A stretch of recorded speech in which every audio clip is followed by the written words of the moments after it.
சட்டம் ஒழுங்கு என்னுடைய நேரடி கண்காணிப்பில் இருக்கும்.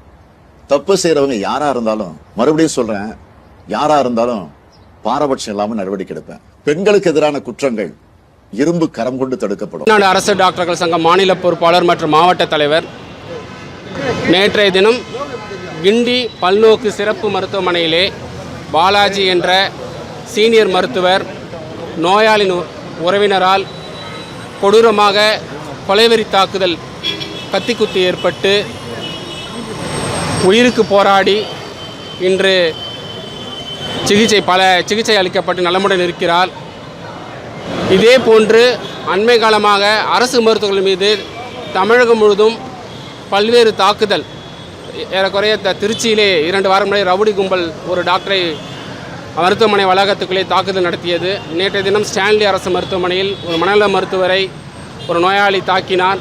இந்த மாதிரி சம்பவங்கள் நடந்து கொண்டு தான் இருக்கிறது. தமிழக அரசு இதற்காக எந்த பாதுகாப்பு நடவடிக்கைகளையும் மருத்துவர்களுக்கு கொடுக்கவில்லை.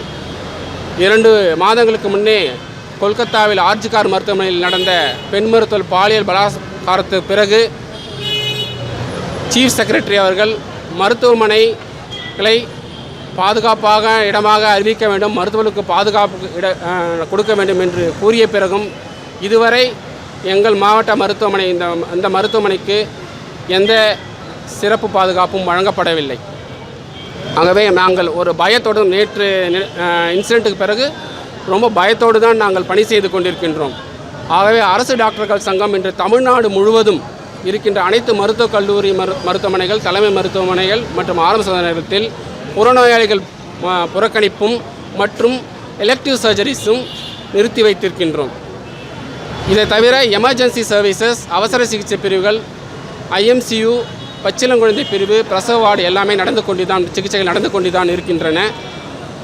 ஒன்று, நேற்று கொலைவெறி தாக்குதல் நடத்திய அந்த இளைஞர் மீது தக்க தண்டனை வழங்க வேண்டும், உரிய தண்டனை வழங்க வேண்டும். 2வது, மருத்துவமனைக்குள் வரும் நோயாளிகளின் கட்டுப்படுத்த டோக்கன் சிஸ்டம் கொண்டு வர வேண்டும். மேலும் மருத்துவர்களுக்கு ஒவ்வொரு ஓபிலையும் வார்டிலையும் பாதுகாப்பு செக்யூரிட்டிஸ் கொடுக்க வேண்டும். இந்த மருத்துவமனையை பொறுத்தவரை ஏற்கனவே 60 செக்யூரிட்டிஸ் கம்மியாக இருக்காங்க. 100 பேர் கொடுத்தா 40 பேர் தான் இருக்காங்க. 10 செக்யூரிட்டி ஆஃபீஸர் போஸ்ட்டில் ஒரு போஸ்ட்டும் ஃபில் ஆகலை. இதெல்லாம் ஏற்படுத்தி கொடுக்க வேண்டும் என்று கூறிதான் இன்று போராட்டம் நடத்தி கொண்டிருக்கின்றோம். தமிழ்நாடு அரசு டாக்டர்கள் சங்க மாநில பொறுப்பாளர் மற்றும் மாவட்ட தலைவர் நேற்றைய தினம் கிண்டி பல்நோக்கு சிறப்பு மருத்துவமனையிலே பாலாஜி என்ற சீனியர் மருத்துவர் நோயாளின் உறவினரால் கொடூரமாக கொலைவெறி தாக்குதல் கத்திக்குத்து ஏற்பட்டு உயிருக்கு போராடி இன்று சிகிச்சை அளிக்கப்பட்டு நலமுடன் இருக்கிறார்.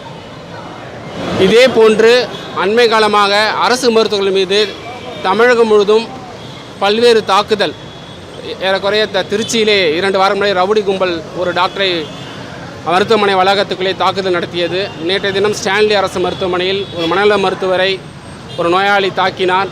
இந்த மாதிரி சம்பவங்கள் நடந்து கொண்டு தான் இருக்கிறது. தமிழக அரசு இதற்காக எந்த பாதுகாப்பு நடவடிக்கைகளையும் மருத்துவர்களுக்கு கொடுக்கவில்லை.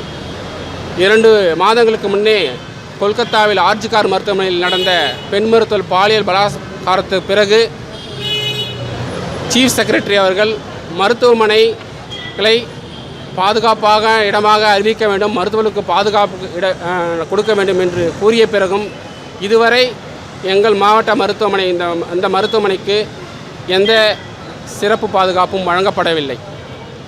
ஆகவே நாங்கள் ஒரு பயத்தோடு நேற்று இன்சிடெண்ட்டுக்கு பிறகு ரொம்ப பயத்தோடு தான் நாங்கள் பணி செய்து கொண்டிருக்கின்றோம். ஆகவே அரசு டாக்டர்கள் சங்கம் இன்று தமிழ்நாடு முழுவதும் இருக்கின்ற அனைத்து மருத்துவக் கல்லூரி மருத்துவமனைகள், தலைமை மருத்துவமனைகள் மற்றும் ஆரம்ப சுகாதாரத்தில் புறநோயாளிகள் புறக்கணிப்பும் மற்றும் எலெக்டிவ் சர்ஜரிஸும் நிறுத்தி வைத்திருக்கின்றோம். இதை தவிர எமர்ஜென்சி சர்வீசஸ், அவசர சிகிச்சை பிரிவுகள், IMCU, பச்சிளங்குழந்தை பிரிவு, பிரசவ வார்டு எல்லாமே சிகிச்சைகள் நடந்து கொண்டு தான் இருக்கின்றன.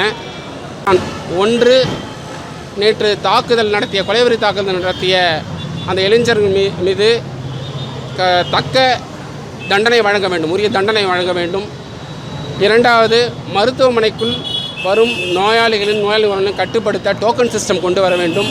மேலும் மருத்துவர்களுக்கு ஒவ்வொரு ஓபிலையும் வார்டிலையும் பாதுகாப்பு செக்யூரிட்டிஸ் கொடுக்க வேண்டும். இந்த மருத்துவமனையை பொறுத்தவரை ஏற்கனவே 60 செக்யூரிட்டிஸ் கம்மியாக இருக்காங்க. 100 பேருக்கு வேண்டிய 40 பேர் தான் இருக்காங்க.